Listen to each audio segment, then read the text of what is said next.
Kenapa? Karena kalau image kita bicaranya hanya ruang dan waktu katanya.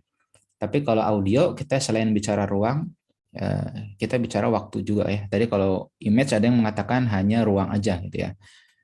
Oke, baik, kita masuk ke pembahasan. Jadi suara saya sudah clear ya, sudah oke ya. Ya, Pak.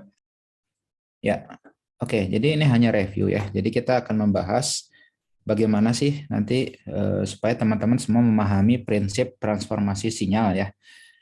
Ya, ini kan intinya adalah data multimedia ya, bagian dari data multimedia. Kemudian nanti teman-teman juga bagaimana menggunakan transformasi sinyal untuk memproses data multimedia gitu ya. Oke, nah ini referensi yang bisa teman-teman cari ya. Yang pertama ini multimedia signal processing. Nah ini bicara tentang speech, music, and application macam-macam gitu ya di chapter 35. Kemudian teman-teman juga bisa search Budi Adi Perdana. Ini ada YouTube-nya ya terkait dengan digital signal processing gitu ya. Nah, jadi kalau kita bicara signal processing ada yang sifatnya analog dan juga digital ya. Jadi kalau analog itu kan sebenarnya sinyal yang kita terima gitu ya. Kita mendengar audio, kita mendengar suara itu kan sebenarnya sinyal analog gitu ya. Baru kemudian kalau kita perlu mengolah data tersebut ya, dalam satu komputer, maka kita harus ubah menjadi data signal digital gitu ya. Nah, jadi kalau kita bicara definisi sinyal, ya, jadi sinyal itu kita bicara dimensinya adalah ruang dan waktu ya. Jadi maka kita representasikan suatu sinyal itu adalah suatu kuantitas fisik yang berubah terhadap ruang dan atau waktu. Maka kita nyatakan sebagai fungsi matematis seperti ini gitu ya. Nah, ada yang menyatakan dia hanya fungsi terhadap waktu ya. Katakanlah kita mempunyai ini sebutlah sebagai koordinat gitu ya. Ini sumbu X, ini sumbu Y. Nah, maka sumbu X ini kita nyatakan sebagai koordinat time, waktu gitu ya. Maka ini kita nyatakan sebagai time series, artinya dia berubah terhadap waktu. Ya. Nah, ada juga yang menyebut dia bergantung kepada ruang gitu ya. Nah, kalau kita bicara audio, audio kan bisa kita representasikan sebagai dua dimensi ya. Jadi ini yang satu time, yang satu adalah katakanlah frekuensi gitu ya. Misalkan kita mendengar suara atau mendengar musik. Musik durasinya 4 menit. Nah, kan berarti dari 4 menit ya, dari 4 menit ini dia frekuensinya kan naik turun ya. Ya, naik turun gitu tergantung dari nadanya. Kalau nada tinggi, nada rendah gitu ya. Nah, kalau image ada yang menyebutkan dia bergantung ruang ya, panjang, lebar gitu ya. Karena dia apa yang kita tonton kan berupa panjang kali lebar dan kali waktu juga karena dia terikat terhadap waktu gitu ya. Nah, jadi yang teman-teman bayangkan terhadap sinyal hanyalah yang kalau sebelumnya hanya membayangkan sinyal itu adalah sebatas apa ya, sinyal wifi ya, sinyal telekomunikasi ataupun sinyal internet. Nah, sebenarnya ini pun bisa kita nyatakan sebagai suatu sinyal gitu. Ya, jadi prinsipnya dia berubah terhadap ruang dan atau waktu gitu ya. Suara manusia ya, suara saya sedetik lalu kan berbeda ya. Suara saya kan terus ya, ini kan berjalan terhadap waktu gitu ya. Nah, detak jantung juga sama, sinyal gitu ya. Meskipun tidak bersuara gitu ya, tapi yang dia tangkap apa ruang dan waktu dan juga pulse-nya gitu ya. Nah, musik tadi juga ya. Kemudian temperatur. Nah, temperatur juga dia bergerak terhadap waktu gitu. Ya, jadi selama itu bisa direpresentasikan terhadap ruang dan atau waktu, kita bisa sebut itu sebagai signal gitu ya. Sinyal. Nah, apa itu pemrosesan sinyal? Jadi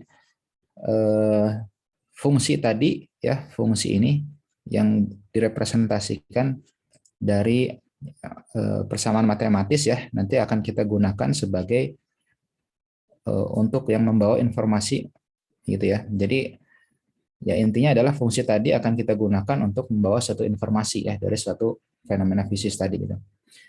Nah, kemudian pemrosesan sinyal ada beberapa metode gitu ya. Jadi intinya kita ingin mengubah ataupun mengambil informasi gitu, baik dengan cara analisis ya. Nah, kalau analisis berarti kita menganalisis data berdasarkan time series tadi gitu. Ya, apa yang ingin kita analisis itu ya. Misalkan kalau kita ingin merekam EKG gitu ya, elektrokardiogram, terus kemudian ya data-data biosignal gitu ya. Nah, ini kan untuk dianalisis ya, apakah seseorang mengidap penyakit jantung atau tidak gitu ya. Apakah ritme jantungnya teratur atau enggak gitu ya. Nah, kemudian ada juga pemeriksaan sinyal untuk modifikasi. Nah, ya, dalam artian ya kita ingin memodifikasi sinyal yang ditangkap kemudian kita ubah gitu ya. Nah, biasanya ini kalau kita lakukan digital signal processing ya, yang kita tangkap itu kan sebenarnya analog. Ya, jadi sinyal analog itu ya supaya bisa dibaca oleh komputer. Nah, kita perlu ubah dulu. Nanti yang ada namanya analog to digital converter gitu ya. Jadi kita mengkonversi sinyal analog menjadi sinyal digital. Nah, ini dilakukan dengan komputer ya. Oke, cek suara dulu. Saya di tempat saya mulai hujan ini. Masih jelas ya suara saya? Masih, Pak. Masih, Pak. Hujannya kedengaran nggak? Enggak. Nggak ya, oke oke. Oke, baik itu ya. Pemeriksaan sinyal. Nah, ini contoh tadi bagaimana kita menganalisis ya, menganalisis sinyal ya. Jadi, nah ini yang kita tangkap. Ya, ini adalah sinyal analog ya. Dia bentuknya seperti sinusoidal ya. Kalau kita menggunakan fungsi sinus atau kosinus atau trigonometri ya, maka ya kita bisa representasikan dia sebagai suatu sinyal yang sinusoidal gitu ya. Nah, sinyal sinusoidal ini dia kan bereaksi dan juga katakanlah ini sebagai terhadap eh, frekuensi gitu ya. Nah, kemudian kita akan melakukan transformasi gitu. Jadi kita ingin mengetahui sinyal ini untuk sinyal dengan frekuensi tertinggi itu berada posisi mana ya, katakanlah dia memiliki frekuensi tertinggi pada di satu ya. Terus kemudian katakanlah 5 gitu ya. Nah, terus di 20 gitu. Ya. Jadi kita mentransformasi sinyal tadi supaya bisa dianalisis. Nah, kemudian ada lagi gitu ya, dari sinyal analog yang mana dia bergantung terhadap waktu ya. Kita transformasi lagi nih untuk kita lihat frekuensinya seperti apa ya, kemudian dari sisi waktu dan juga intensitas gitu. Ya, atau kita bicara di sini intensity ya. Bicara kalau kuning ini tinggi, kalau biru ini rendah gitu ya. Nah, ini kita lakukan analisis gitu. Nah, kemudian bagaimana kalau kita ingin melakukan pemrosesan sinyal untuk modifikasi? Nah, yang pertama untuk membuang noise ya. Jadi ya perlu kita sadari ya. Jadi kalau kita mengambil data secara real, ya sangat banyak eh, data itu yang berbentuk noise gitu ya. Jadi kalau saya ngambil data ya pasti noise gitu ya. Dalam arti dia nggak rapih gitu ya. Nah, saya pernah ngambil data juga gitu ya. Ngambil data. Nah, proses yang paling lama adalah proses merapikan data itu sendiri ya, data cleansing kan ya. Kan karena kalau kita bicara data mining, data processing ya, konon 80% dari proses pengolahan data kita habis waktu di data preprocessing gitu ya. Nah, termasuk kita merapikan data gitu ya. Termasuk kita membuang noise atau gangguan-gangguan. Nah, jadi data yang kita terima ini kalau teman-teman pernah melakukan curve fitting ya. Jadi ini di MATLAB atau di Mathematic Tools gitu ya. Ini ada suatu metode namanya curve fitting. Jadi bagaimana kita mengolah si data kotor tadi ya, data noise supaya kita bisa representasikan sebagai suatu fungsi ya, menjadi bentuk yang lebih teratur ya, lebih rapi gitu ya. Nah, katakanlah ini fungsi atau cosinus ya, atau yang lainnya Gaussian gitu ya, atau macam-macam gitu ya. Nah, jadi intinya kita hanya mengambil data yang ya. Kita membuang data-data yang kotor. Nah, modifikasi lain adalah kita mengoreksi penyimpangan gitu. Jadi misalkan kita gambar dengan angle tertentu. Nah, tapi yang kita dapat adalah ternyata kok gambarnya serasa cembung gitu. Sehingga unsur simetrisnya tidak ada gitu ya. Maka sebenarnya ini pun kita mengolah sinyal. Ya. Kita mengolah sinyal dalam bentuk gambar. Ya.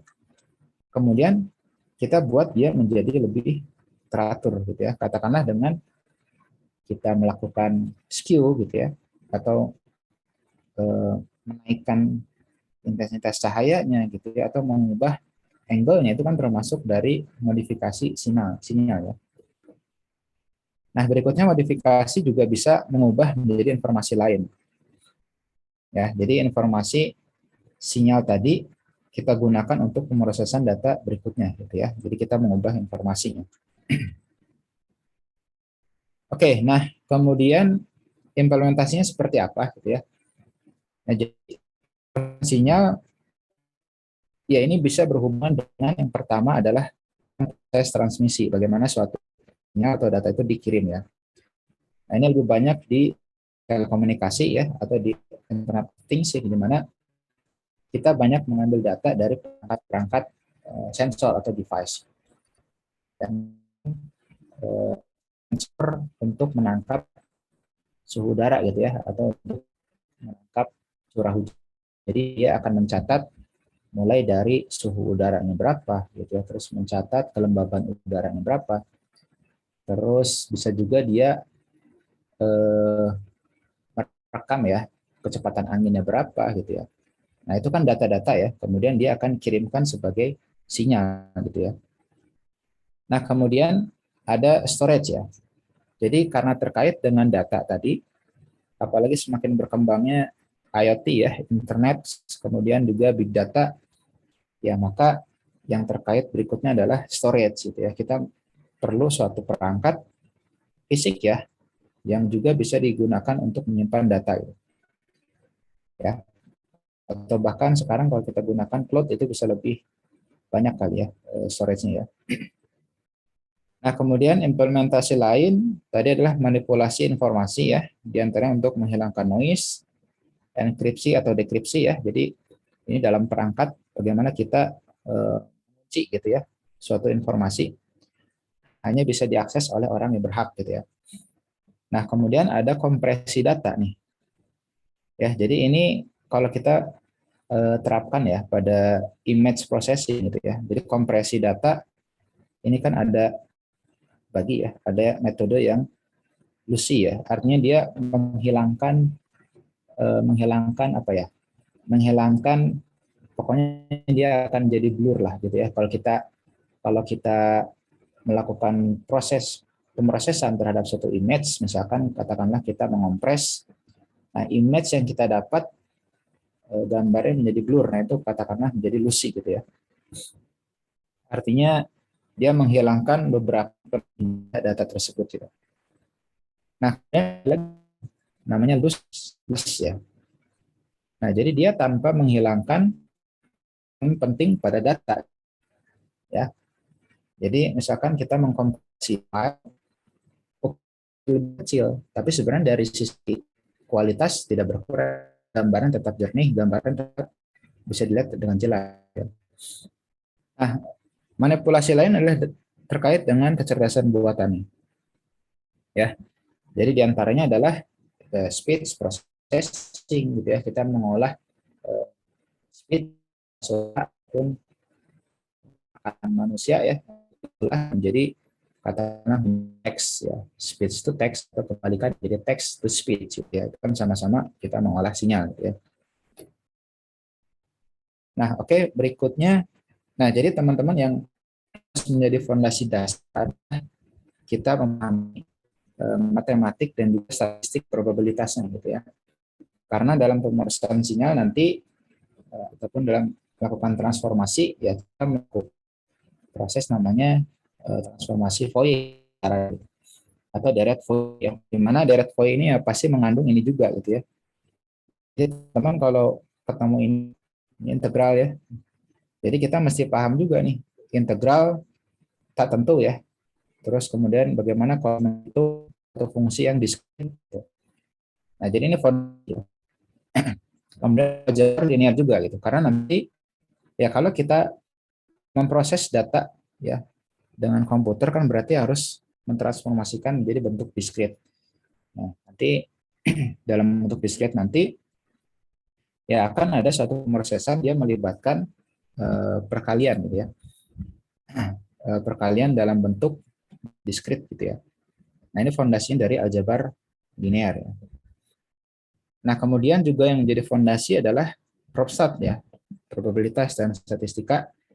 Jadi nanti teman-teman juga intinya harus mengukur ya model gangguan dan ketidakpastian ini menggunakan statistical test gitu. Ya, atau menggunakan peluang-peluang distribusi apakah suatu data noise-nya dikatakan errornya dikatakan statistically significant atau tidak.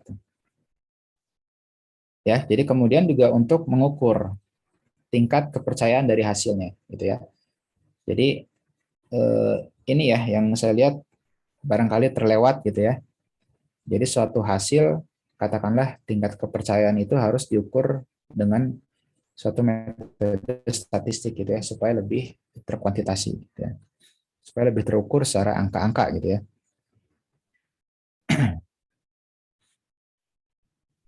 Nah, kemudian adalah yang kita lakukan adalah proses pemodelan. Ya, jadi intinya adalah bagaimana kita membuat suatu representasi matematis itu dari kejadian fisis gitu ya.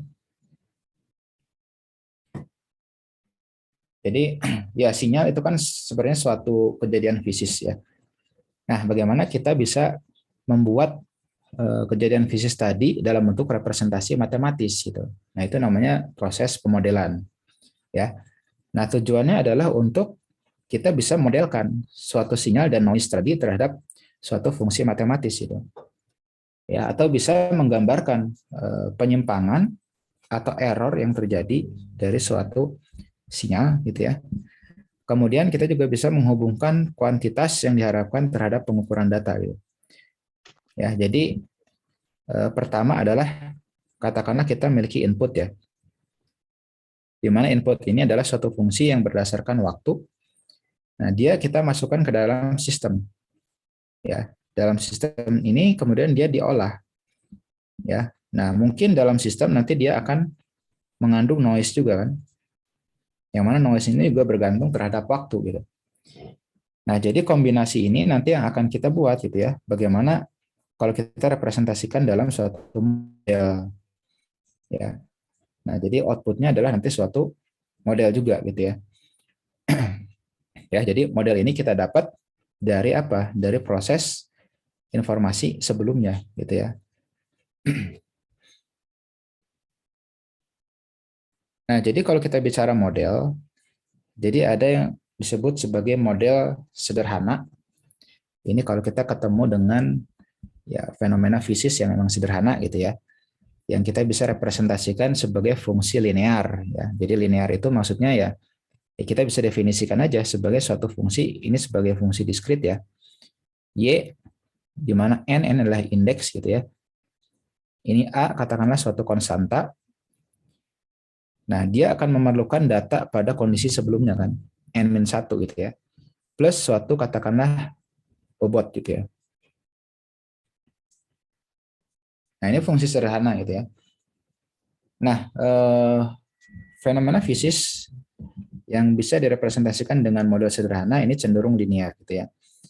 Kemudian ya karena dia sederhana, maka ya biaya perhitungan juga murah gitu ya. Kemudian tapi hasilnya dia kurang akurat gitu ya. Nah, tapi kalau kita gunakan model kompleks ya untuk fenomena fisis yang memang tidak bisa kita selesaikan dengan model sederhana, maka kita perlu beberapa representasi dari persamaan matematis gitu ya. Jadi kita menambah suatu variabel baru gitu ya, di mana nanti dia akan memerlukan data N-1 sebelumnya, kemudian dia memerlukan data N-2, N-3, N-10 ya, sampai dengan jumlah data sebelumnya yang dia perlukan. Ditambah dengan suatu nilai bobot gitu ya.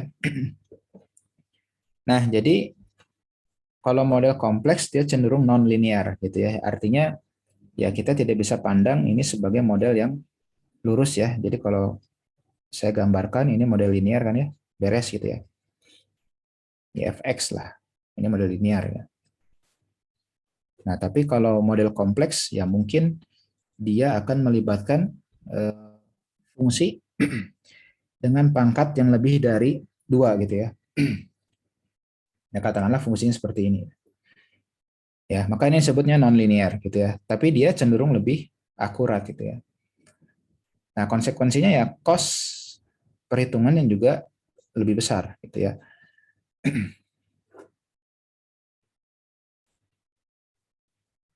Oke, nah ini karakteristik sinyal ya. Jadi teman-teman yang di sini ada background fisika nggak nih? Backgroundnya apa ya? Fisika, terus telekomunikasi mungkin ya? Ada nggak? Nggak ada atau ya semua sini. Ya, jadi kita kembali mengingat profil-profil dari sinyal ya. Jadi pertama ada amplitudo ya. Amplitudo itu adalah apa ya? Puncak gitu ya, puncak dari suatu sinyal gitu ya. Katakanlah ini kita ambil ya, garis lah. Kita ambil garis, kemudian nah ini dikatakan sebagai amplitudo ya. Jadi puncaknya dari sinyal gitu ya. Nah, kemudian kalau periode berarti kita ukur sinyal tadi terhadap satuan waktu ya. Nah, misalkan ini ya, kita punya time series gitu ya, T waktu gitu. Nah, katakanlah kita punya berapa puncak sinyal sih dalam satu waktu ya. Katakan ini dalam 1 second gitu. Misalkan kalau kita punya ada 5 ya, misalkan ya, ada 5 puncak sinyal dalam 1 second, maka itu periodenya adalah berarti 5 dalam 1 second. Ya, nah tapi kalau kita kaitkan tadi banyaknya jumlah sinyal terhadap satuan waktu itu dinamakan sebagai frekuensi gitu. Ya, jadi frekuensi menunjukkan ini kalau kita tulis rumusnya ya, ini kan T ya periode ya. Ini ada yang menyebut omega gitu ya atau F lah ya. Ini kita representasikan sebagai 1 berbanding terbalik dengan periode kan. Nah, artinya apa? Si frekuensi ini berbanding terbalik dengan periode kan. Yang juga menunjukkan ini adalah banyaknya sinyal dalam satuan waktu kan. Ini satuannya hertz ya. Periode satuannya second gitu ya. Ya, jadi frekuensi menunjukkan berapa banyak sinyal dalam satu satuan waktu gitu ya. Nah, kemudian ada fasa ya. Fasa itu adalah pergeseran gitu. Jadi kalau misalkan saya punya sinyal nih, merah. Ya, sinyal merah gitu ya. Saya ubah dikit amplitudonya gitu ya. Katakanlah kan persamaan sinyal gini ya. Ini yang paling simpel ya, A sin atau A cos gitu ya. Ini frekuensi dari suatu X gitu kan. Nah, katakanlah saya ubah ininya aja. Maka dia bisa geser gitu ya. Atau saya ubah frekuensinya nih. Dia bisa geser gitu ya, perubahan fasa. Ya, jadi kalau satu sinyal mendapatkan gangguan gitu, dia akan berubah ya fasanya ya. Nah, kemudian dari bentuk juga ini ada beberapa bentuk ya. Ini hanya contoh. Jadi ada sinyal sinusoidal. Ini kalau biasanya kita representasikan dalam bentuk fungsi sinus atau kosinus ya. Ini biasanya analog gitu ya. Terus kemudian ada sinyal kotak. Nah, sinyal kotak ini dia hanya punya nilai, katakanlah kalau saya buat grafik hanya punya nilai 0 atau 1 ya. Ya, jadi dia tidak punya nilai lain ya. Jadi nilainya adalah integer atau bulat gitu. Ini sinyal diskrit gitu ya, atau sinyal ya kotak lah. Nah, kemudian ada sinyal segitiga. Nah, ini ada fungsi lagi gitu ya. Kemudian ada sinyal sync ya. Jadi ini sinkronis dari beberapa fungsi. Ya, jadi kalau kita menggabungkan fungsi sinus, fungsi kosinus ini plus misalkan ya. Sinus plus kosinus plus satu konstan gitu. Nah, maka ini bentuknya bisa berubah-ubah gitu ya. tergantung dari fungsinya. Ya. Oke. Nah, tadi ini ada sinyal analog dan sinyal diskrit gitu ya. Atau disebutnya sinyal kontinu juga gitu. Ya, jadi ya sinyal kontinu adalah sinyal murni gitu ya. Jadi audio yang kita terima, suara yang kita dengar itu sebenarnya sinyal analog kan ya. Nah, sinyal analog cirinya adalah dia memiliki domain nilai real gitu. Ya, artinya dia nilainya tidak hanya 0 dan 1. Dia bisa 0, 0,1, 0,5 gitu ya. Nah, di sini ya, dia bisa 1, 0,6, bisa 1, bisa minus 0,9 lah gitu ya. Minus 1 ya. Nah, jadi dia mewakili bilangan real gitu ya. Di mana nilai ini dia anggota adalah bilangan real. Ya. Nah, nilainya kontinu, artinya dia berkelanjutan. Ya, artinya dalam grafik ini dia saling terhubung ya, tidak terputus gitu. Nah, kemudian kalau sinyal diskrit, nah ini sinyal diskrit sebenarnya untuk yang merah ini garis penghubung aja ya, garis bantu.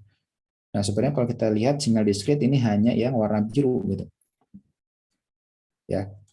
Jadi kan sebenarnya kalau kita buat suatu garis, garis itu kan representasi titik-titik ya. Jadi kalau ini ada garis, berarti ini merepresentasikan banyaknya titik-titik yang ada di sini gitu.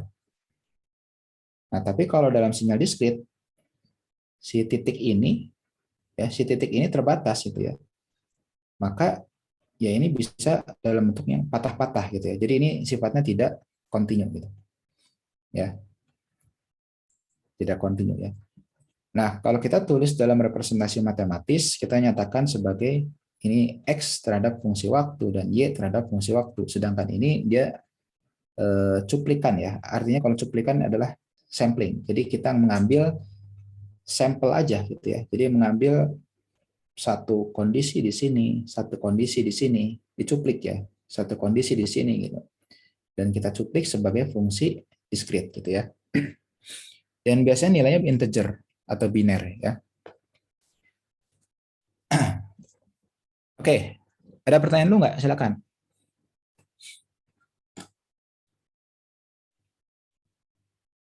Masih aman ya? Aman, Pak. Aman. Oke, nah ini ya contoh tadi ya. Jadi tadi ini sinyal kontinu, kemudian sinyal diskrit ya. Nah, sinyal diskrit kan pasti ada delta T ya. Ini adalah selisih waktu sampling. Kemudian ada kuantisasi. Nah, nanti kita bicara ya. Jadi bagaimana dalam pemrosesan sinyal digital kita memerlukan sampling dan kuantisasi gitu. Ya, jadi kita akan melihat sinyal-sinyal yang dicuplik, disampling, kemudian nanti kita akan mengukur seberapa banyak nilai errornya dari proses sampling gitu ya. Jadi kan kita membandingkan antara nilai aslinya dengan nilai representasi ke dalam suatu diskritnya gitu ya.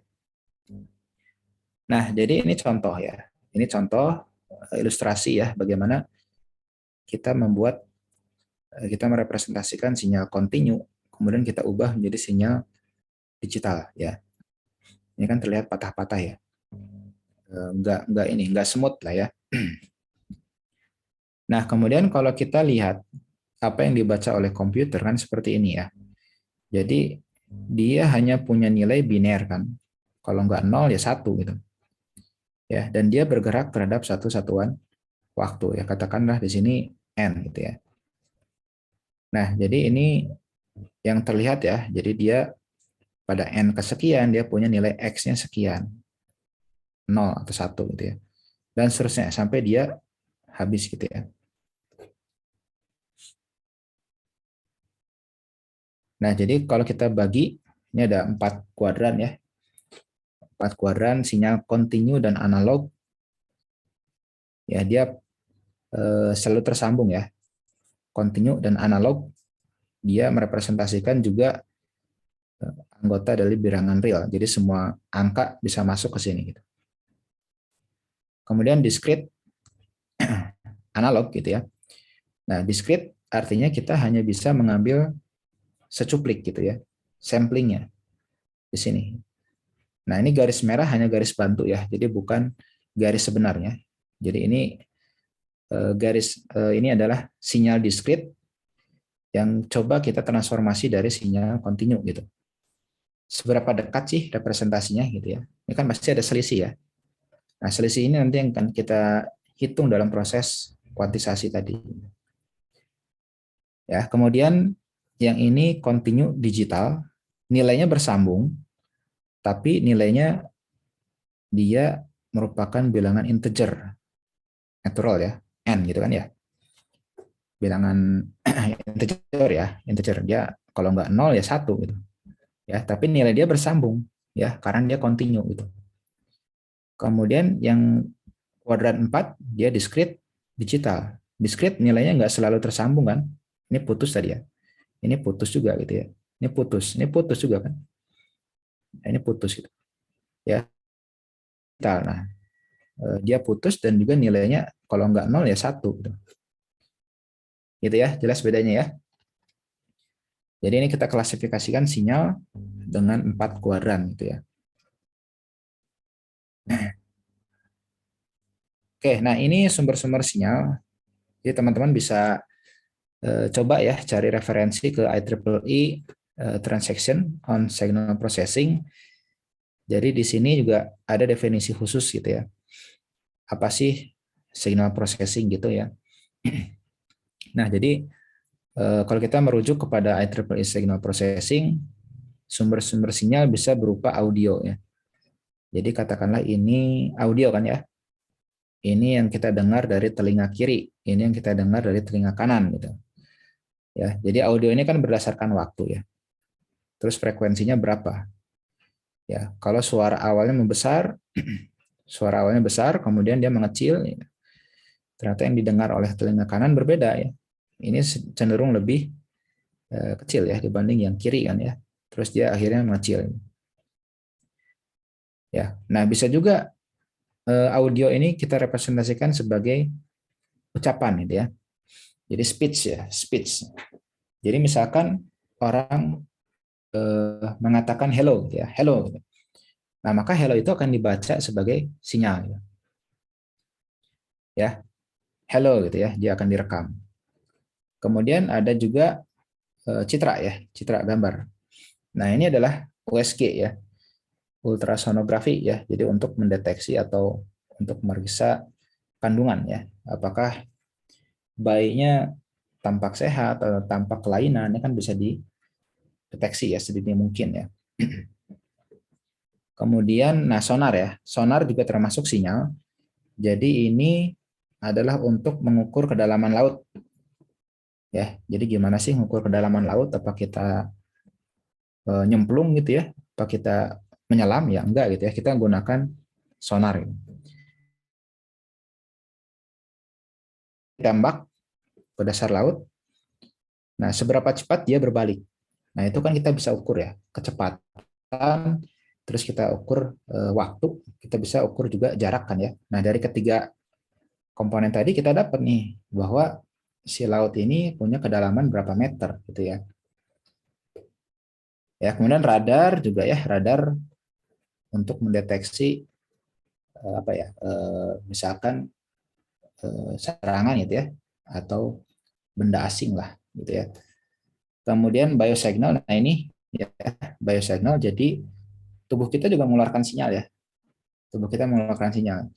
Ya diantaranya otak dan jantung gitu ya. Jadi kalau ini ada EEG ya, elektroencephalografi gitu ya. Ini untuk mendeteksi gelombang otak. Ya, jadi kadar stres seseorang juga bisa diukur dengan EEG gitu. Ya, ada satu paper ya, stress recognition based on EEG signal gitu. Jadi diukur nih sinyalnya seberapa rileks sih gitu ya.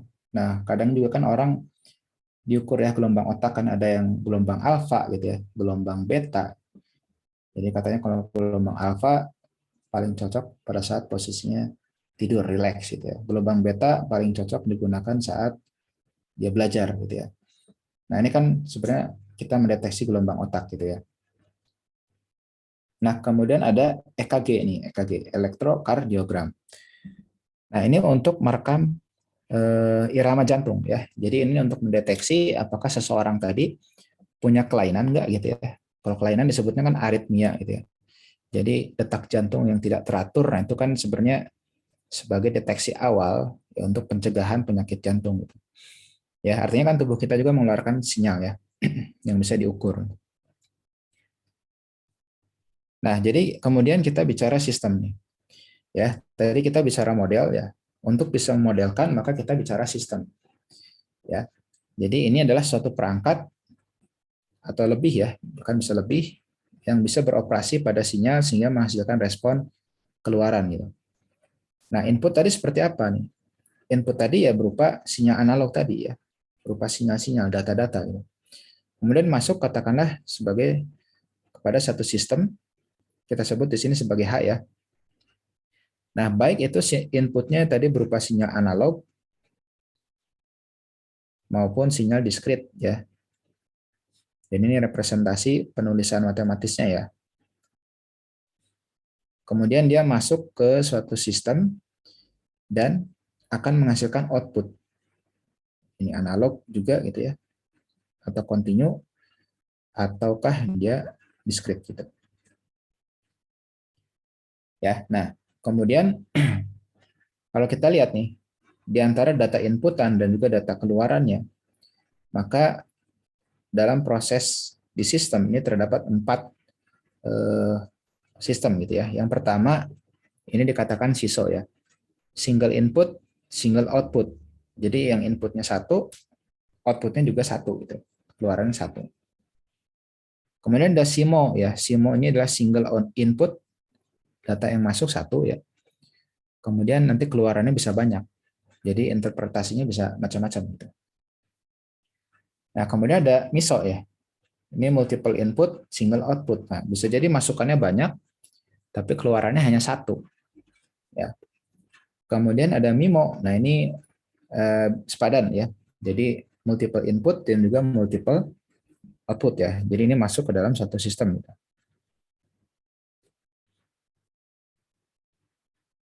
Oke, ada pertanyaan dulu, silakan.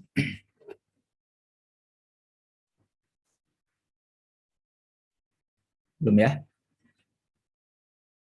Nah, jadi kalau kita klasifikasikan sistem, ini ada 7 ya.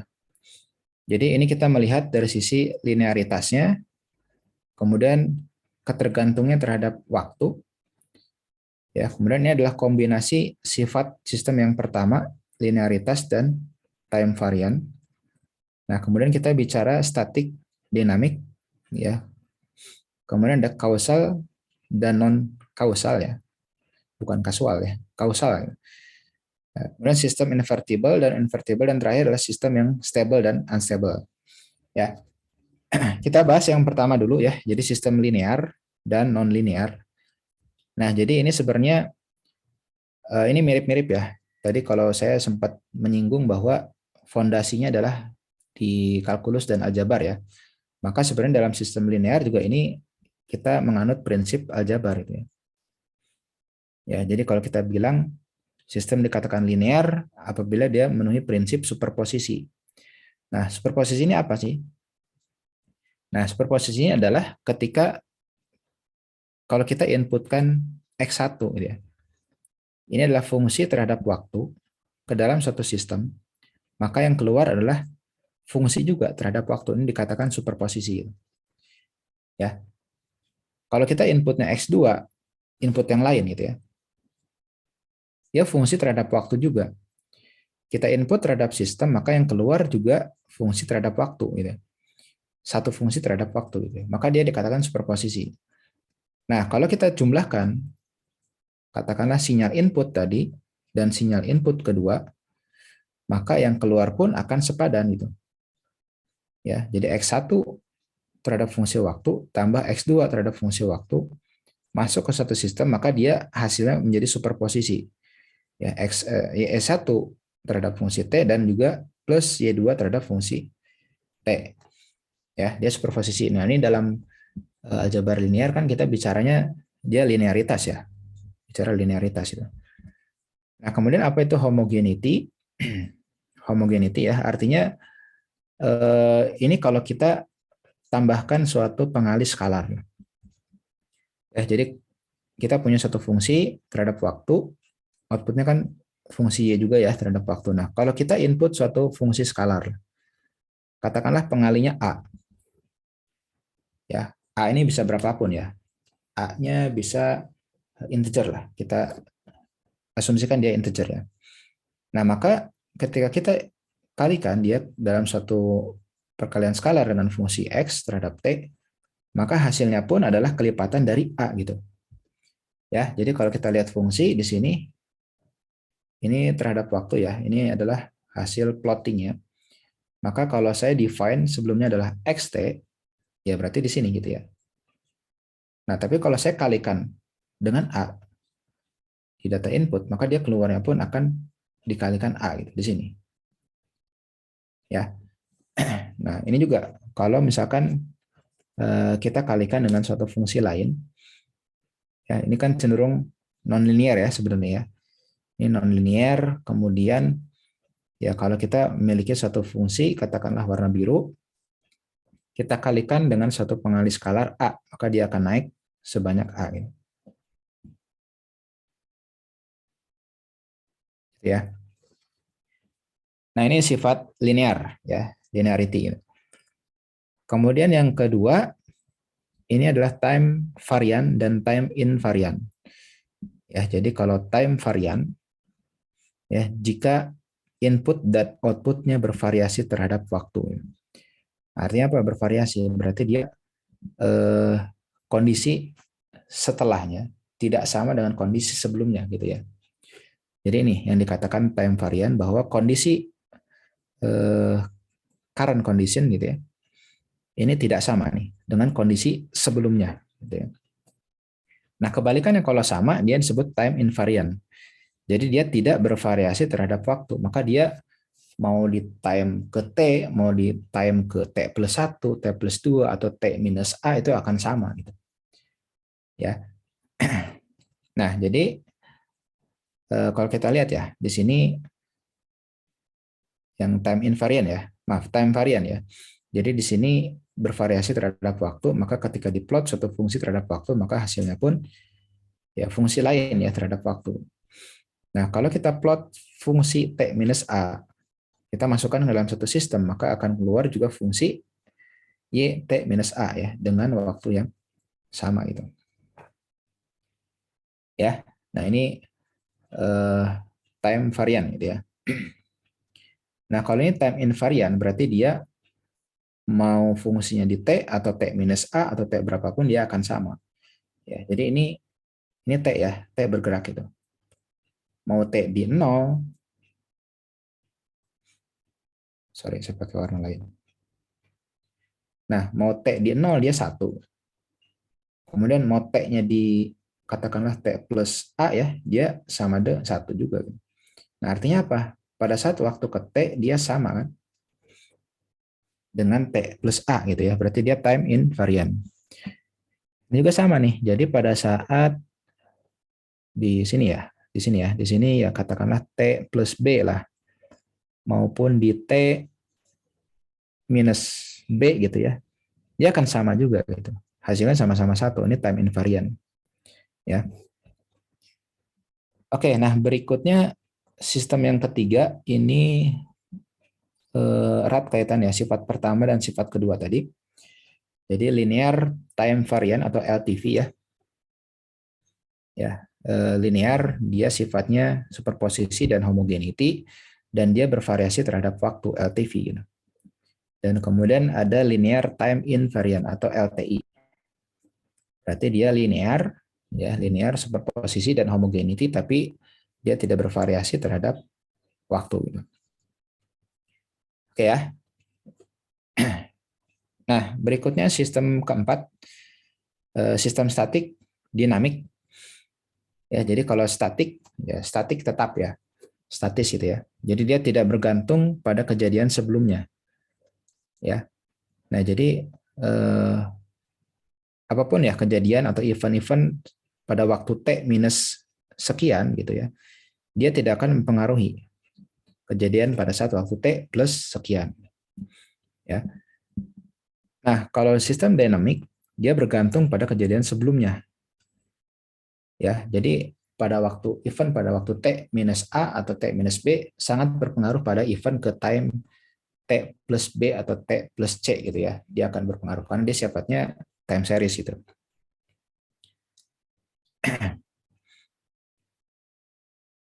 Nah, berikutnya kausal dan non kausal. Ya, jadi kalau kausal berarti kan sebab akibat ya. Nah, jadi kausal ini akan dipengaruhi ya, outputnya akan dipengaruhi input yang sekarang dan sebelumnya. Tapi dia tidak dipengaruhi input selanjutnya. Ya iya gitu ya. Berarti yang hanya dipengaruhi oleh sebesar segini. Ya, jadi kalau kita ingin melakukan representasi ya terhadap fungsi Y pada waktu ke T sekarang present ya, maka dia pasti akan dipengaruhi oleh T min N gitu. Ya, sebab akibat. Nah, tapi kalau non kausal outputnya dia dipengaruhi oleh input yang sekarang present sebelumnya maupun yang setelahnya. Berarti ini saling terkait. Ya. Jadi ini saling terkait. Jadi dia bicaranya future juga gitu. Oke, berikutnya adalah invertible dan non-invertible. Nah, jadi invertible kita bicaranya inverse ya, nilai balikan ya. Ya, jadi kalau invertible ya, katakanlah A ini sama dengan A inverse kan. Ya, kalau non-invertible berarti A ini tidak sama dengan A inverse itu. Berarti tidak sama dengan nilai balikan. Ya, nah jadi kalau yang invertible ya, jadi inputnya yang dimasukkan ke dalam satu sistem ini akan sama dengan output. Ya, begitupun kebalikannya. Jadi kalau kita lakukan transformasi bolak-balik gitu ya, dari input ke output sama gitu ya, dari output ke input pun akan sama gitu ya. Jadi sifatnya invertible.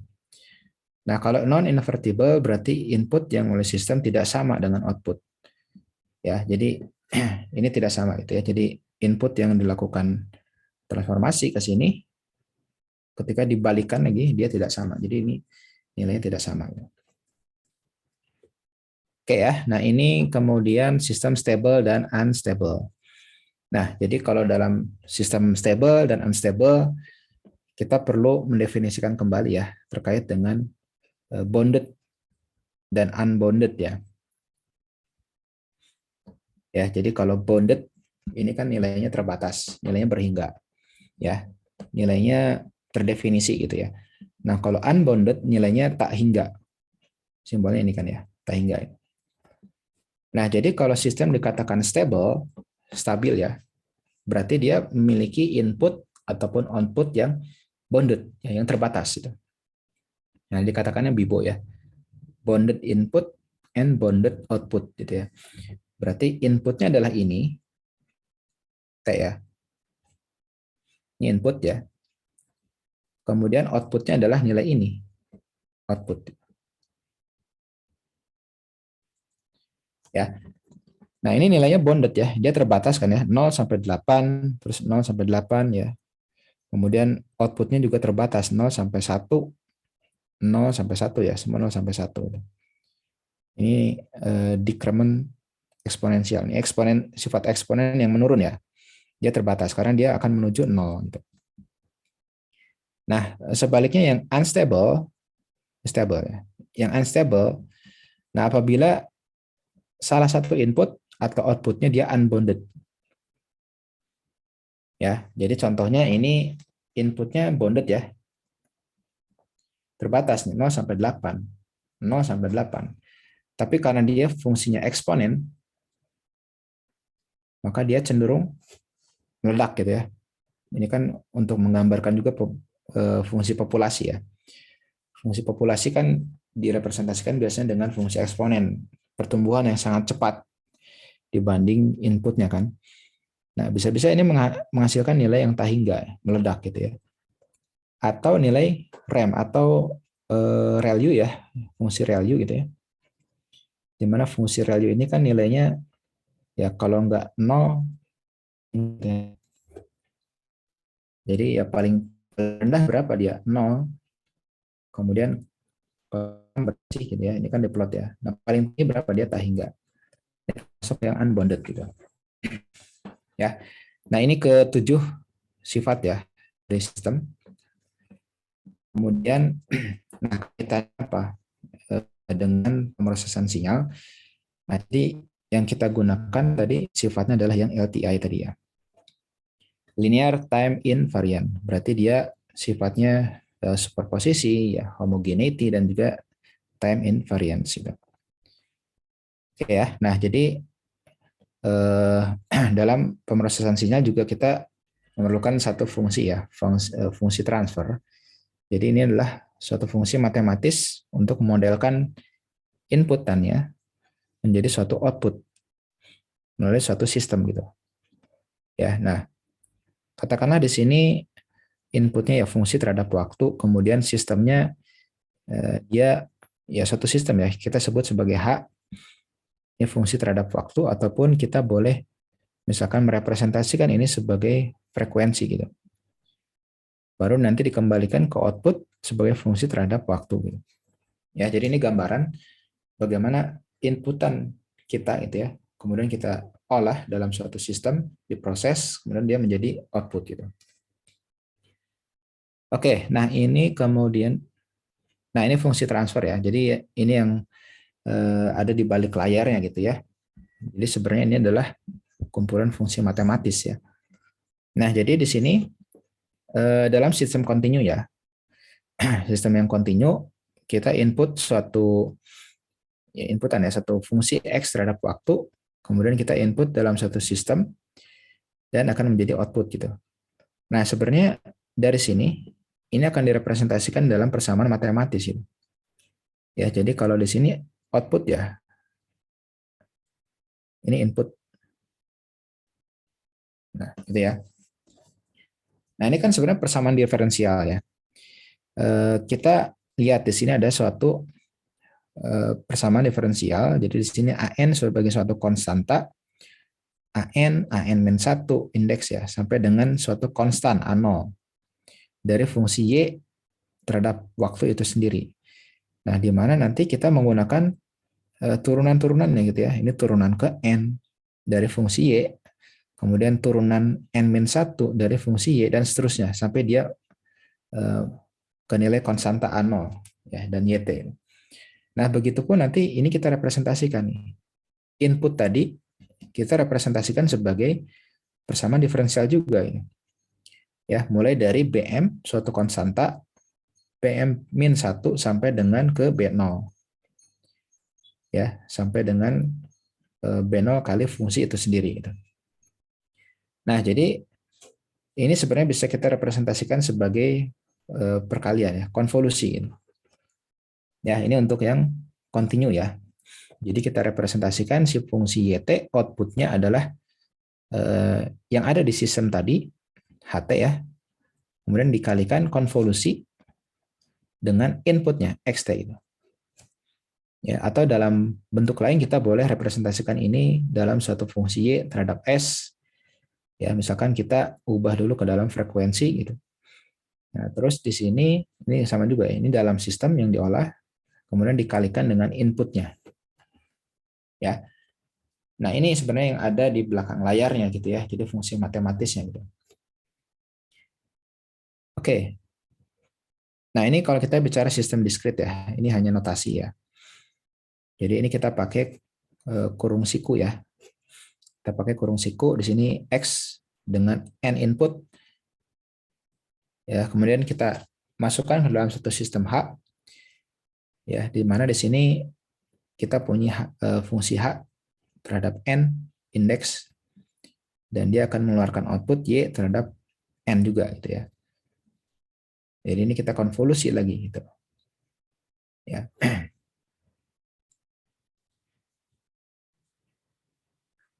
Oke, nah kemudian, nah ini ya yang menjadi persoalan ya, bagaimana kita mendesain fungsi transfernya, ya, bagaimana sih fungsi transfer yang tepat untuk memodelkan suatu input tadi, gitu, ya, supaya bisa menghasilkan respon yang kita harapkan, gitu. Ya, nah jadi ada beberapa masalah di pemrosesan sinyal ya, di antaranya adalah yang pertama kita mengidentifikasi sistemnya, jadi mencari HS-nya apa gitu. Ya, mencari fungsi ideal untuk si HS-nya apa.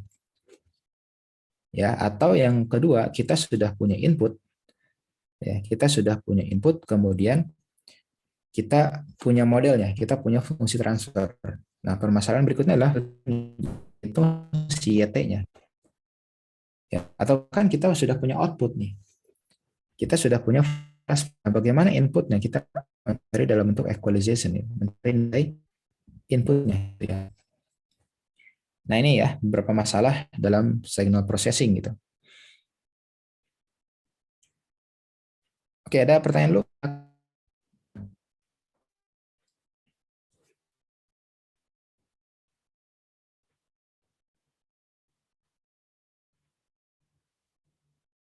Sebelum ya.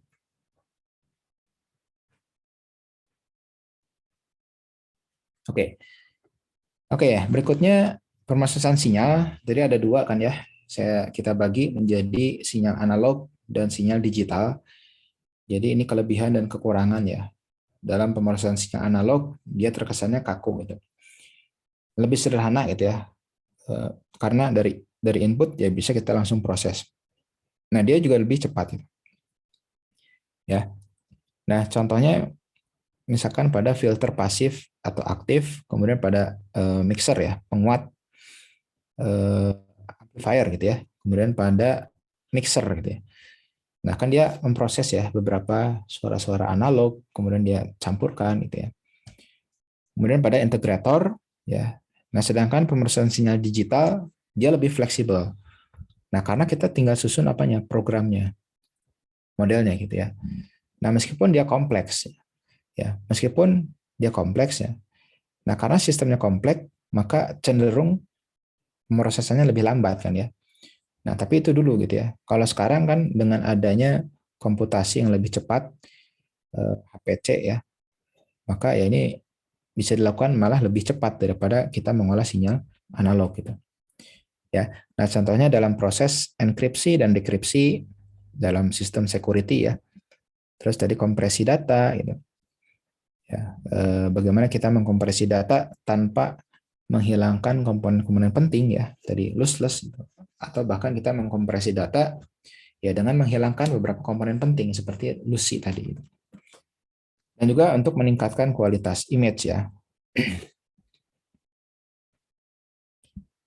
Nah, jadi kalau kita lihat ya, tadi memang lebih mudah ya sinyal analog karena dia ya dari input ya sinyal analog fungsi X terhadap waktu dia tinggal diproses saja gitu ya.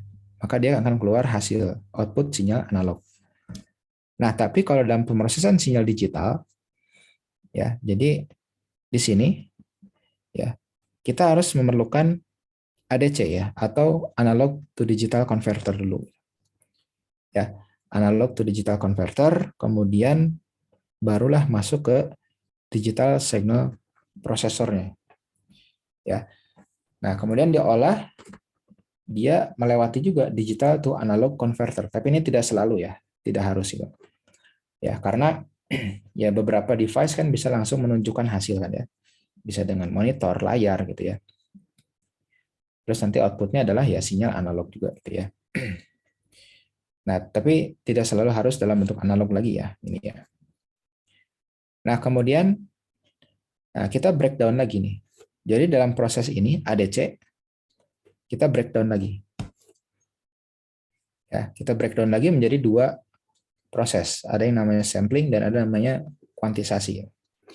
Ya, ini ada yang menyebut analog to digital converter, ada yang menyebut A garis miring D atau A to D ya, atau A to D gitu. Ya. Nah, jadi tadi yang saya sebut di DAC ini sebenarnya tidak selalu harus gitu ya. Karena kenapa? Karena bisa saja dari hasil digital signal processor ini nanti dia akan dikeluarkan langsung ke perangkatnya, device-nya, bisa lewat monitor ya, tampilan layar, bisa langsung dicetak printer gitu ya, atau bisa dari disimpan di storage gitu ya. Jadi ini tidak selalu ya. Nah, kemudian kita akan bahas ini ya. Sampling dulu yang pertama. Ya, jadi sampling ya sebagaimana statistik ini kan mencuplik ya. Kita mengambil sebagian dari semua kan. Ada 10 mahasiswa, saya sampling 1 orang gitu ya. Nah, ini adalah teknik mencuplik ya, pemilihan individu lah dalam suatu populasi yang mana individu tadi bisa merepresentasikan dari populasi gitu. Ya, populasi keseluruhan. Nah, jadi saya cuplik nih ya dari sinyal kontinu yang mana tadi nilainya dia selalu bersambung kan ya. Dan juga semua nilainya dia anggota bilangan real. Ya, di sini mewakili seluruh bilangan di sini. Ya, saya ambil secuplik gitu ya. Nah, katakanlah saya ambil sampel pada n ke t, waktu ke t. Ya, di sini saya input. Nah, saya ambil cuplikannya seperti ini. Saya ambil perwakilannya yang warna biru aja. Ya, ya meskipun si yang titik-titik biru itu kan bisa saya tarik garis ya warna merah. Itu akan mendekati garis ini kan. Ya.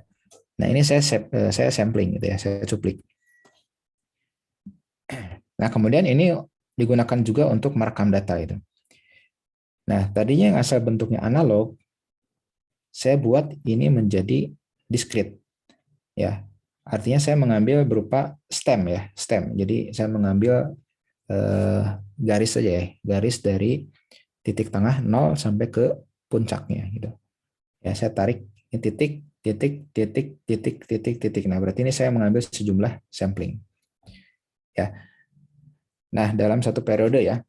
Nah, berikutnya dalam proses sampling ada yang disebut sebagai syarat Nyquist nih.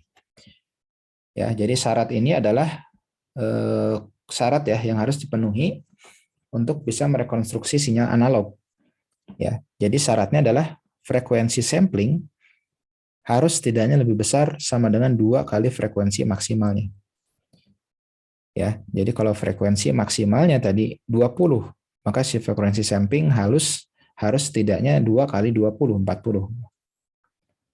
Ya.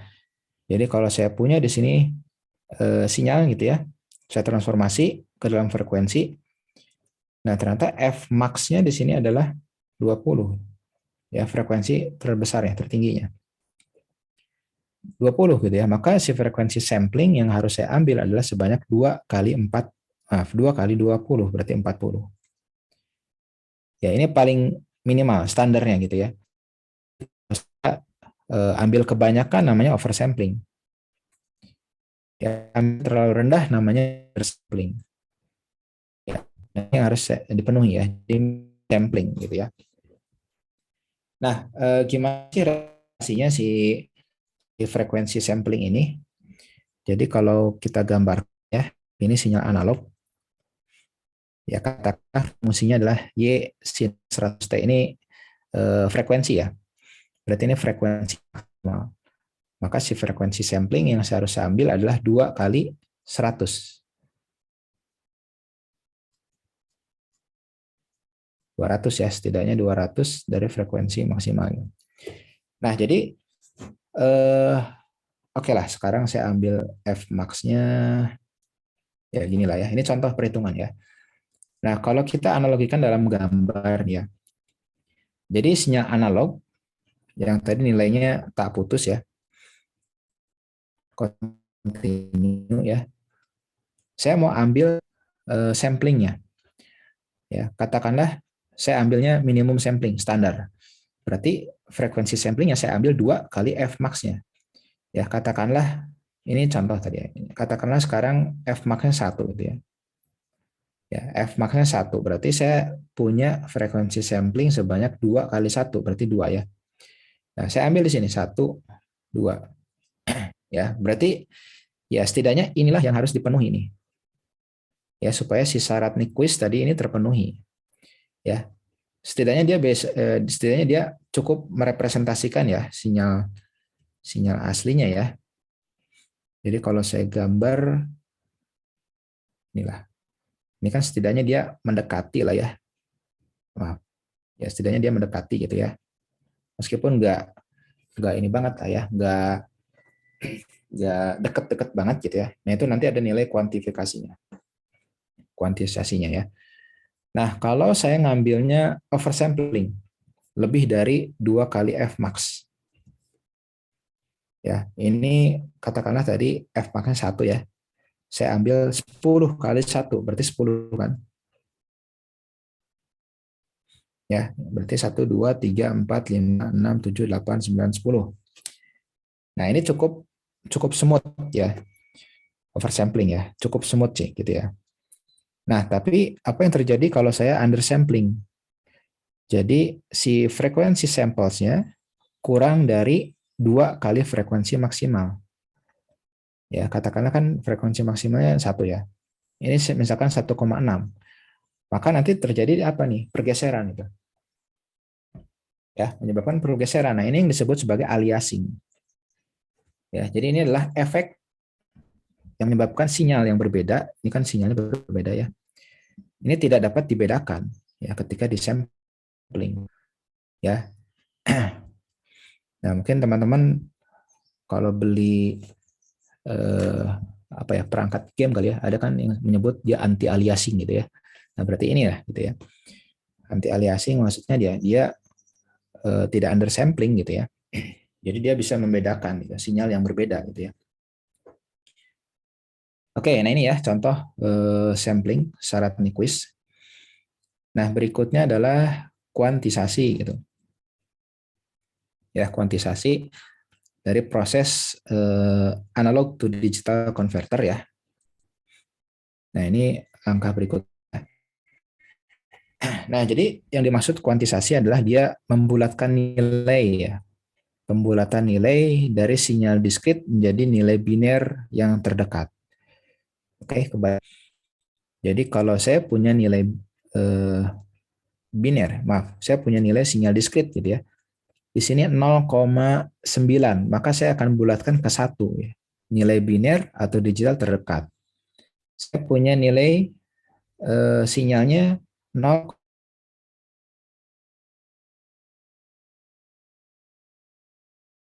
maksimal tadi ke dalam biner. Ya, ini namanya kuantisasi.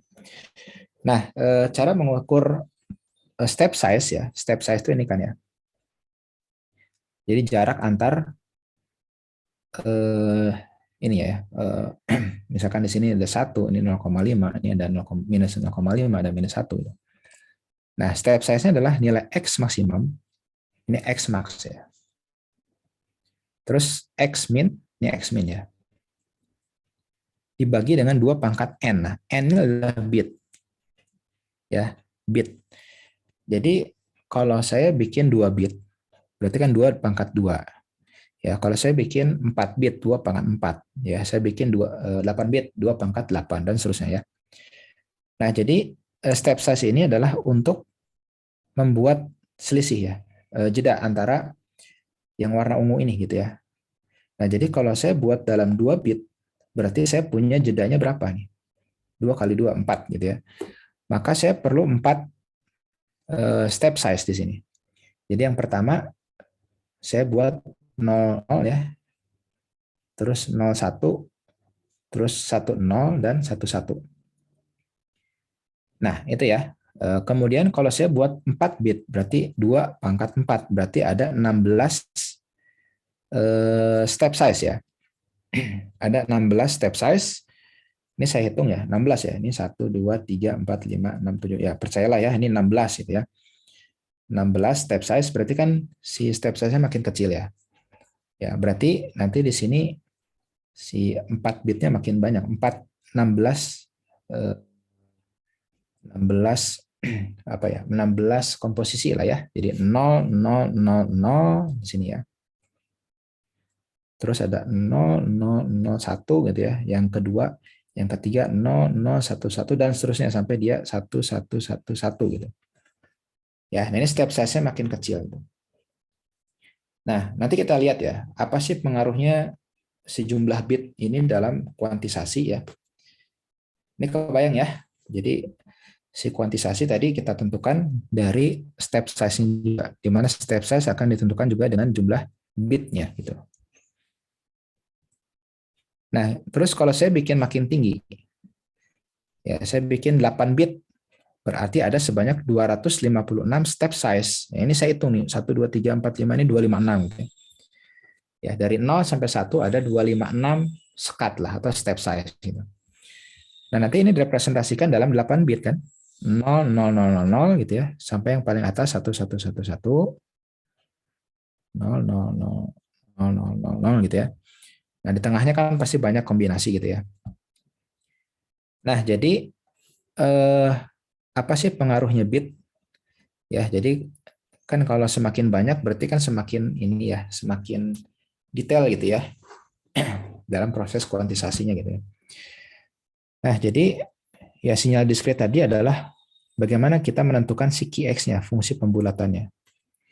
Ya, karena kan tadi kuantisasi adalah pembulatan nilai sinyalnya kan.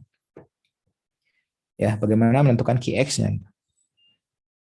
Nah, jadi kalau kita lihat ya, jadi kalau kita menggunakan jumlah bit yang sedikit, jadi nanti dalam sinyal analog yang akan diubah ke sinyal digital, dia akan banyak selisih gitu ya. Dia akan banyak jeda. Karena nanti ya tidak banyak representasi yang bisa dibulatkan nilainya gitu ya. Nah, kalau kita naikkan bitnya, ya kita naikin ya sampai dengan 8 bit, maka yang makin banyak bitnya dia akan makin smooth ya. Artinya jarak antara sinyal analog merah ini dan sinyal digital yang warna biru ini akan makin kecil atau lebih rapat gitu. Ya, maka kalau semakin ke kanan maka si kuantisasi errornya makin kecil gitu.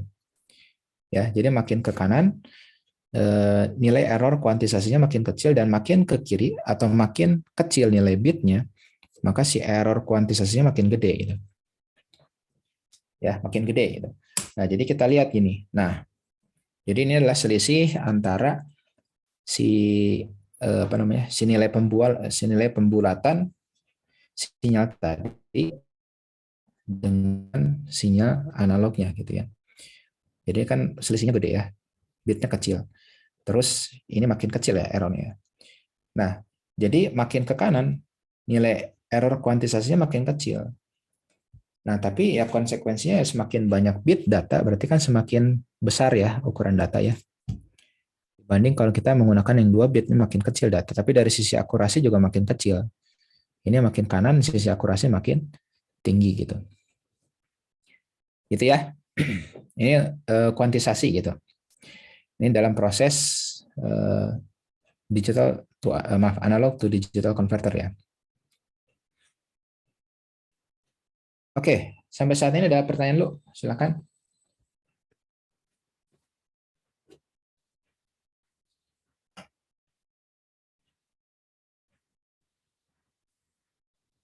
Oke, lanjut ya.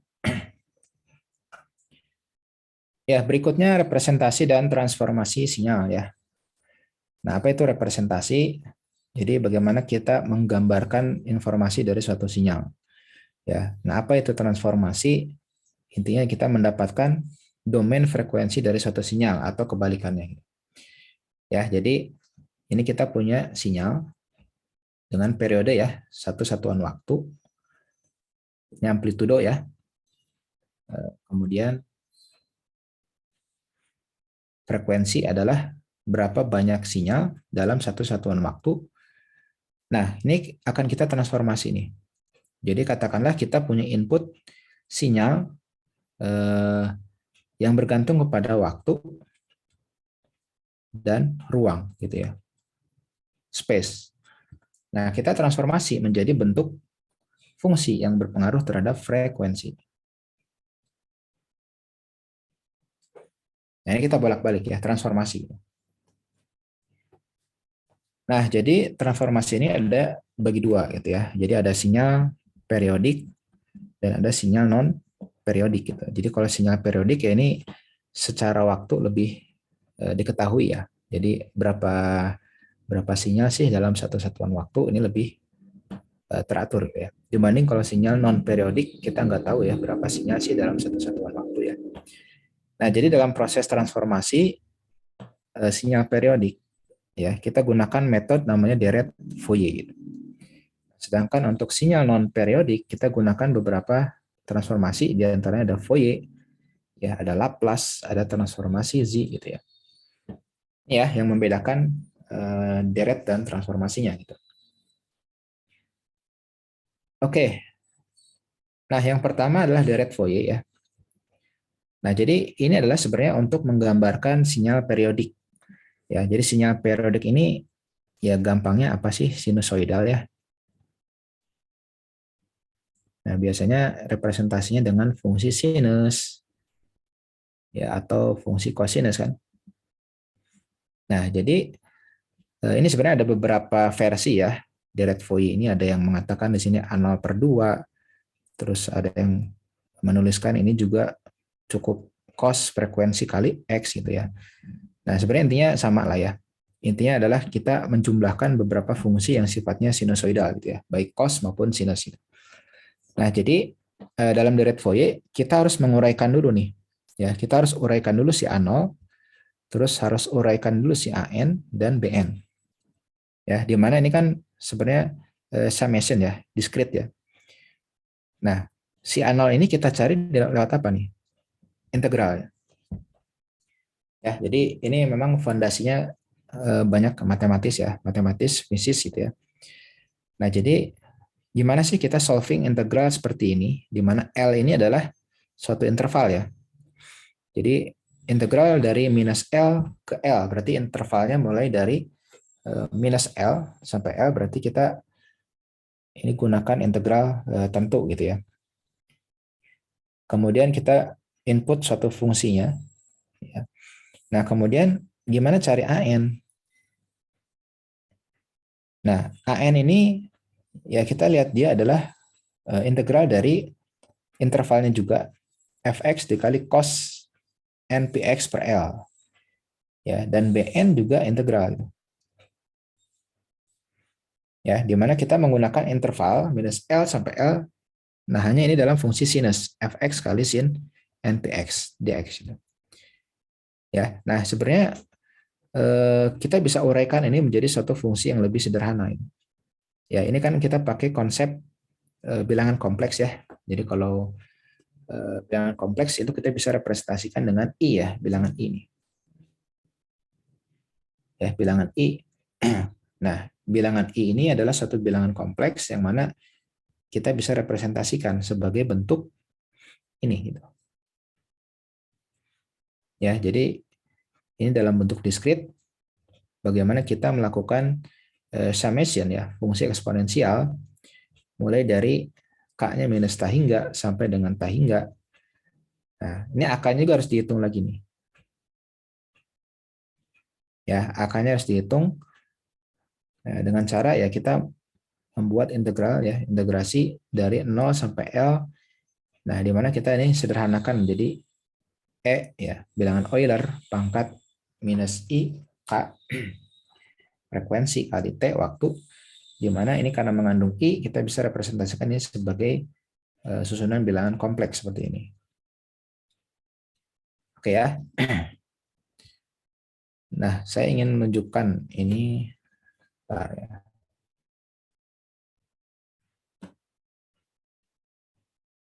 Nah, jadi sebenarnya kan tadi deret Fourier itu kan sebenarnya bisa direpresentasikan tidak hanya fungsi sinus ya. Ini kan sifatnya sinusoidal ya. Ini juga sinusoidal ya. Ada fungsi segitiga tadi kan ya. Terus ada fungsi sawtooth ya atau square.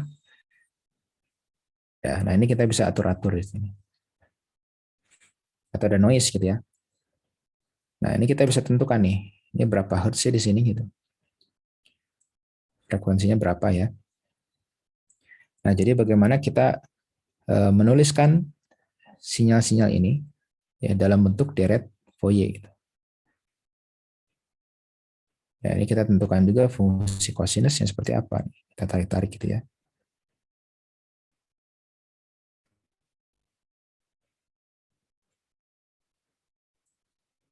Nanti dia akan berpengaruh ya terhadap fungsi Fourier-nya gitu.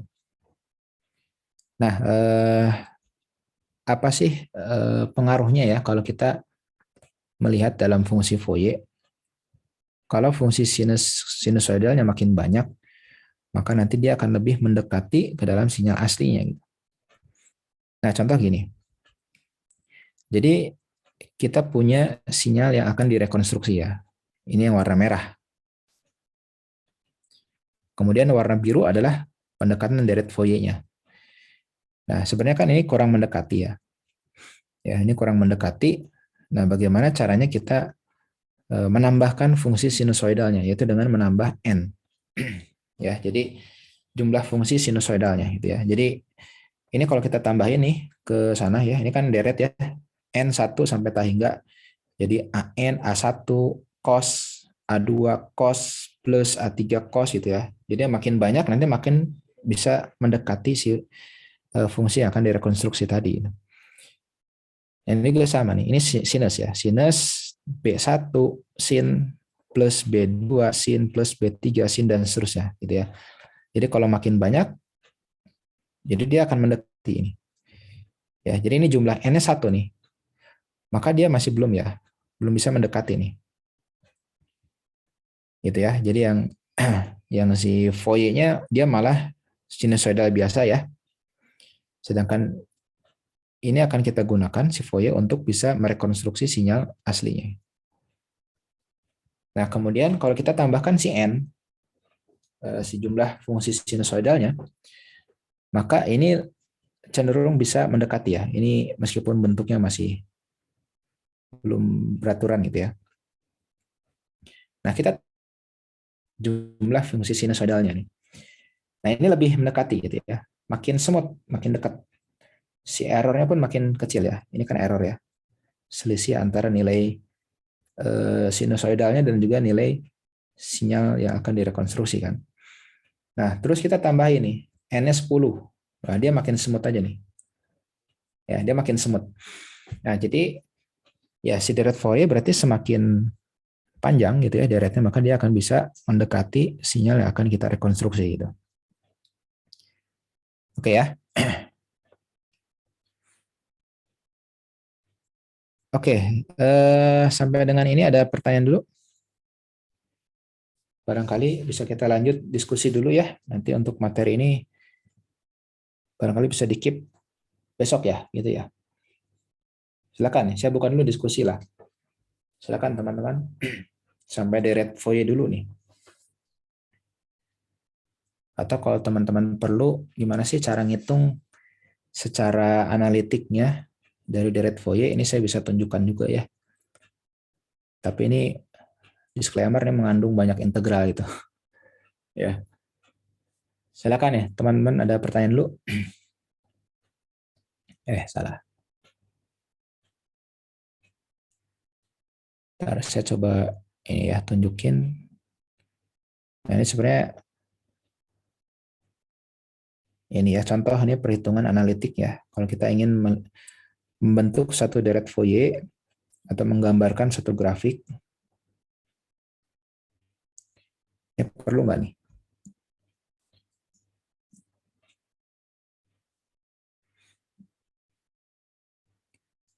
Atau saya keep besok aja ya? Silakan saya buka diskusi dulu deh.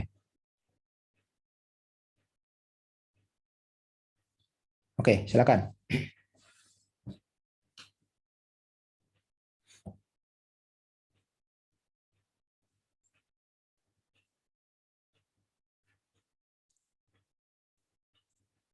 Ada pertanyaan?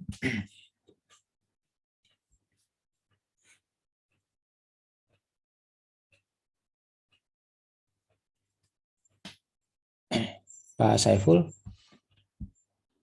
Ya, Untuk sisanya apa saya bisa lanjut besok aja, Pak? ya, saya pikir karena saya bisa membayangkan ya dari sisi para mahasiswa karena Ya. sudah agak lama sebenarnya tidak melihat formulasi yang semacam ini. Jadi menurut saya sudah cukup ya.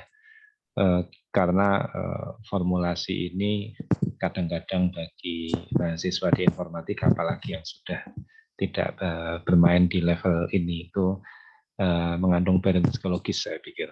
Ya. Tapi kadang-kadang tidak bisa dihindari. Seringkali malahan tidak bisa dihindari, kita terutama nanti kalau misalnya penelitian apa segala macam itu harus masuk sampai di level ini begitu. Jadi penting pemahaman ini, saya pikir meskipun pada akhirnya nanti ini biasanya kalau sudah dalam bentuk praktikalnya kan kemudian diserahkan kepada library bunyi transform misalnya semacam itu. Tapi pengertian konsep ini yang menurut saya bagus untuk dipahami. Gitu Pak Rizal. Mahasiswa gimana? Ada komentar nggak? Udah lama nggak ngelihat cacing ya? Cacing. Integral ya. Integral biasa di Balai Quran. Baik, silakan kalau misalnya diselesaikan Pak Rizal. Untuk besok saya belum share Zoom meetingnya kalau saya nggak salah, karena ini Zoom meeting untuk hari Rabu. Nanti silakan diacu bersama-sama di MS Teams saja. Saya pastikan dulu untuk diinformasikan besok jam 9 Zoom meetingnya di mana begitu. Gitu Pak Rizal, mangga silakan dilanjutkan atau ditutup. Ya, barangkali cukup dulu Pak ya. Barangkali nanti dilanjutkan besok. Ya. Ya, dari teman-teman ada pertanyaan dulu, silakan. Pak, Ya, siap ya. Maaf Pak, saya boleh nggak Pak bertanya di luar ini Pak? Di luar ini maksudnya gimana? Soalnya kan baru tadi siang ya Pak dapat pengumuman kalau ITB bakal tutup dulu karena COVID naik ya Pak. Apakah ini kuliah online-nya untuk kelas ini saja atau untuk seluruhnya ya Pak? Nah, ini Pak Saiful nih yang berhak menjawab. Ya, jadi nanti ditunggu saja akan ada pengumuman dari Prodi atau dari STI ya. Tapi ada kecenderungan, saya sebut juga ada kecenderungan untuk kemudian kuliah ya, bukan sidang atau bukan ujian itu dan bukan praktikum, itu di online kan selama 2 minggu ke depan sambil menunggu perkembangan. Tapi resminya tunggu pengumuman dari Kaprodi dan atau dari STI ya. Seperti itu. Tapi untuk kuliah Bapak yang ini udah pasti online sampai 2 minggu ke depan ya Pak? Itu juga tendensi karena kita sebagai dosen itu akan mengikuti prodi. Jadi kemungkinan akan seperti itu, hanya saja resminya nanti akan dirilis oleh prodi atau STI ya. Gitu. Kemungkinan. Jadi ini masih disebut sebagai kemungkinan atau tendensi sampai nanti ada informasi resmi dari prodi atau dari STI ya. Oke Pak, terima kasih Pak. Ya. Halo Pak. Ya, Angki ya. Pak, maaf, saya kan tadi agak telat joinnya. Saya boleh minta rekaman ininya nggak Pak? Buat dipelajarin lagi. Saya agak telat. Oke. Pak Saiful yang merekam barangkali nanti bisa. Ya, tadi saya rekam. Saya masih mempertimbangkan untuk bagaimana cara uploadnya. Karena kalau mau diupload lewat Edunix itu ada keterbatasan, jadi harus dipotong-potong dulu. Tapi kalau Pak Rizal nanti nggak keberatan, kita bisa taruh di YouTube, kemudian nanti diaju di Edunix gitu. Jadi ada 2 pilihan ya. Nanti saya koordinasikan dengan Pak Rizal ya. Ya. Ya, terima kasih Pak. Silakan yang lain ada lagi?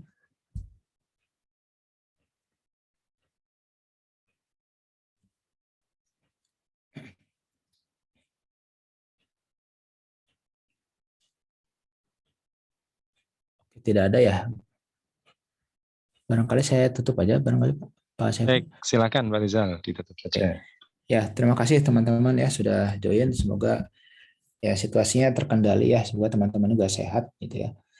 Insya Allah kita lanjut besok jam 9 ya. Kita masih membahas tentang review signal processing ya, sedikit lagi lah. Ya, jadi kalau ada pertanyaan kita bisa diskusi juga besok ya. Barangkali hari ini teman-teman perlu mengendapkan dulu gitu ya. Ya, oke teman-teman, terima kasih. Pak Saiful juga terima kasih Pak. Terima kasih Pak Rizal.